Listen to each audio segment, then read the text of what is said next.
I can't be the only one back in the day remembering hearing about a guard named Markelle Fultz that was just cold on the court, dunking the basketball and finishing at the rim like a monster.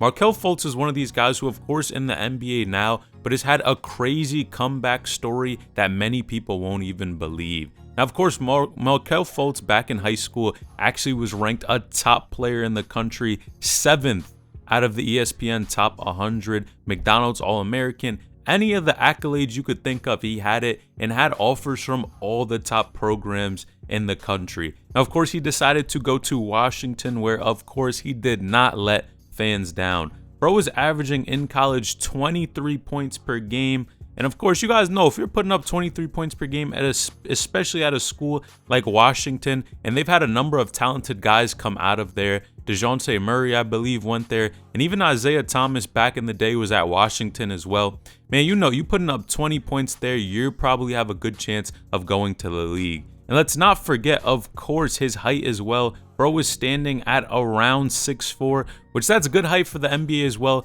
and he was clearly looking like the next future star in the NBA. Of course, every player does have his downfalls, and with Markelle Fultz, his main one was definitely defense. Of course, a lot of people know when you're scoring the basketball, and you see this so common nowadays, when you're scoring the basketball all the time, you're the man on the court, and a lot of times you're just not going to put in as much effort on defense. And it just happens. You kind of get a little bit lazy on defense and you're like, I'm the main scorer of the team, so why am I going to go ahead and try OD on defense? There's really no point. And I get where he's coming from. Now, in addition to that, he was averaging around 6 assists for, of course, him being somewhat of a point guard is definitely not bad at the college level.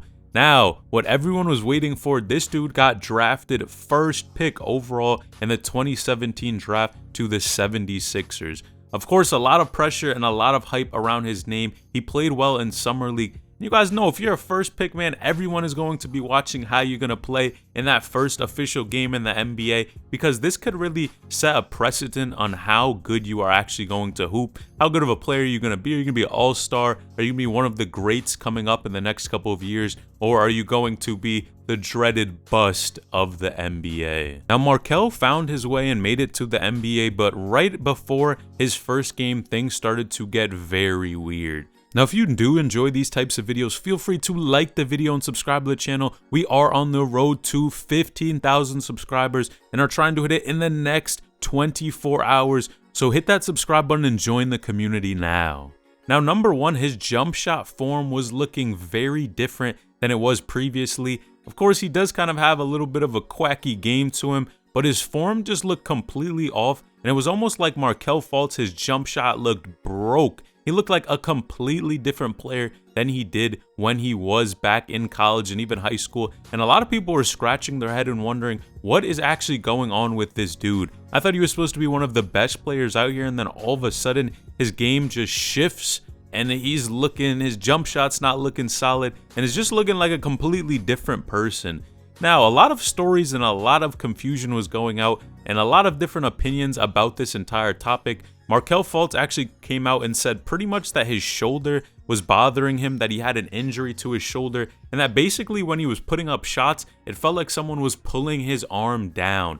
Now, this is serious because you guys know they pay a lot of money to these guys to come into the NBA, and especially rookies. If you're a number one pick, man, you're getting paid a solid contract to come and contribute to the team that you're on. And if you're not playing and being successful on this team and doing super well, man, you're going to be out the door, I'm going to be honest. Now, in bro's first season with Philly, he was actually playing around 18 minutes per game, which is pretty good. But he was only putting up about 7 points per game, which is kind of rough. Now, I understand he's a rookie, and yes, of course, you probably will give him some more time just to kind of even out, try to really adjust to the NBA game as a whole. But overall, 7 points for a guy who was the first pick in the NBA draft and is getting these type of minutes is not that solid. Now, his second season, he was playing around 22 minutes per game, but still only averaging around 8 points. And man, a lot of people were just looking at Markelle Fultz like he was crazy and the next NBA bust. And I think this is so important because you see so many guys, and I say this over and over again, that again are ranked super high back in high school in college, they're doing the right things. And then once they hit to the NBA, things get tough. Now, I think Markelle Fultz is a unique situation because it was all pretty much with his arm and what was going on. Now, he eventually ended up getting traded to the Orlando Magic. And I think this is a huge point because he also suffered an ACL injury during his time for the Orlando Magic. And even when he was starting to play a little bit better, this ACL injury kind of took that momentum. And man, it just hurts your career a ton when you're playing bad initially.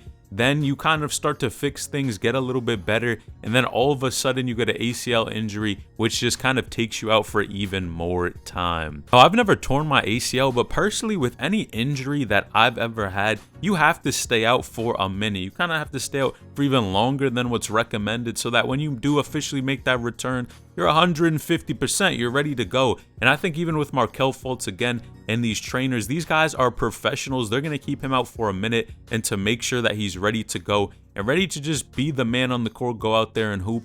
And man, I think things are finally starting to look up for him. Now, although his numbers are nothing crazy, I think overall his jump shot, his form, and just consistency on the court is really starting to improve.